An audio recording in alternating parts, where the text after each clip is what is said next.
बताया उन्होंने, काले काले घुंघराले बाल है और इस प्रकार का उसका स्वरूप है, आड़ी आड़ी बाल, पीताम्बर पहनता है, वनमाला पहनता है, वो लक्षण। भगवान अब सवेरे वहां से उठे, देखिए कि भैया अब हमको इसके साथ युद्ध करना है, तो काल यवन को उन्होंने दरवाजा खुलवाया और जैसे सवेरे घूमने जाते हैं, निशस्त्र कोई हथियार नहीं है, और दरवाजा खोल के बाहर निकल, किले से बाहर निकले। थोड़ी देर तक तो सोचता था कृष्ण होगा तो कोई हथियार और शस्त्र हाथ में रखता होगा, लेकिन तो बिना उसके ही चल रहा है। तब थोड़ी देर में मालूम पड़ा, अरे यही कृष्ण है। पीछे से पता लगा, दौड़ा और कहने लगा मैं तुम्हारे साथ युद्ध करने आ रहा हूँ, मैं युद्ध करने के लिए आया हूँ, भैया मेरे साथ लड़ाई करो। भगवान जल्दी जल्दी भागते रहे और मुचकुंद राजा, जहाँ पर धौलपुर में मुचकुंद की गुफा है, उसमें सोया हुआ था, वहाँ उसको ले गए और आप जाकर के छुप गए, मुचकुंद को अपना दुपट्टा उड़ाया है। उस काल यवन ने जाकर के मुचकुंद राजा को जगा दिया, और जगाते उसने जब उसको देखा तो उसकी दृष्टि पड़ते ही काल यवन जल करके भस्म हो गया। फिर मुचकुंद राजा ने भगवान का दर्शन किया, भगवान ने उसको सब बात बतलाई कि मैं इस समय पृथ्वी का भार उतारने के लिए आया हूँ, और वसुदेव जी का पुत्र हूँ, वासुदेव मेरा नाम, सारा परिचय दिया।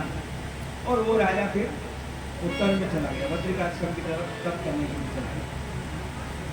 इधर जरासंध भी अपनी सेना लेकर के पूछा, काल यवन की सेना को नष्ट करके उसका जितना धन था वो सब लेकर के जब जा रहे थे, तो जरासंध सामने से आ गया। भगवान ने वो सब धन वहां छोड़ दिया और भागने लगे, कृष्ण बलराम दोनों भाग रहे। भगवान ने निश्चय किया था कि इस बार अपने लड़ाई नहीं करना, भाग जाना।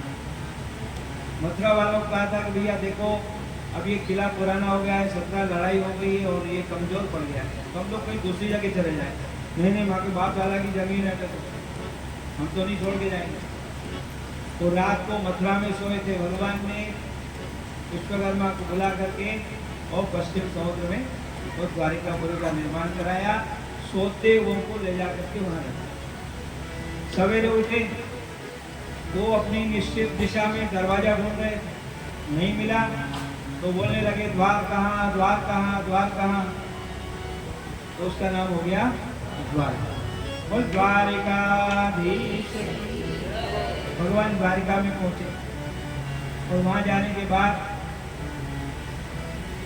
अब बड़े भाई का पहले विवाह होना चाहिए, बड़े भाई के पहले छोटे भाई का विवाह हो जाता है तो वो भी शास्त्र की दृष्टि से दोष होता है, परिवेष्टा दोष। हाँ, वो दोष। अब इसलिए बलराम जी का विवाह रेवत नाम के राजा की लड़की देवती के साथ, मुख्य विवाह करना है इसलिए, बाकी सबको शौक संक्षिप्त में करना है ना। अब बहुत दिन हो गए, बातें चल रही है, लड़की वाले आते हैं, बात करके जाते हैं, हाँ ठीक है हम जवाब देंगे, महीनों निकाल देते हैं, सालों निकाल देते हैं, फिर भी निश्चय नहीं होता। ऐसे भगवान के लिए भी बहुत संबंध आ रहे थे, लेकिन पता नहीं क्यों। भीष्मक राजा पुण्यपुर के, उनकी लड़की है रुक्मिणी,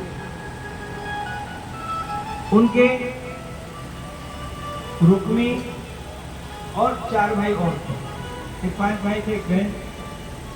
लेकिन बड़ा भाई जो रुक्मिणी है, रुक्मिणी की इच्छा है कि मैं अपनी बहन का विवाह अपने शिशुपाल के साथ,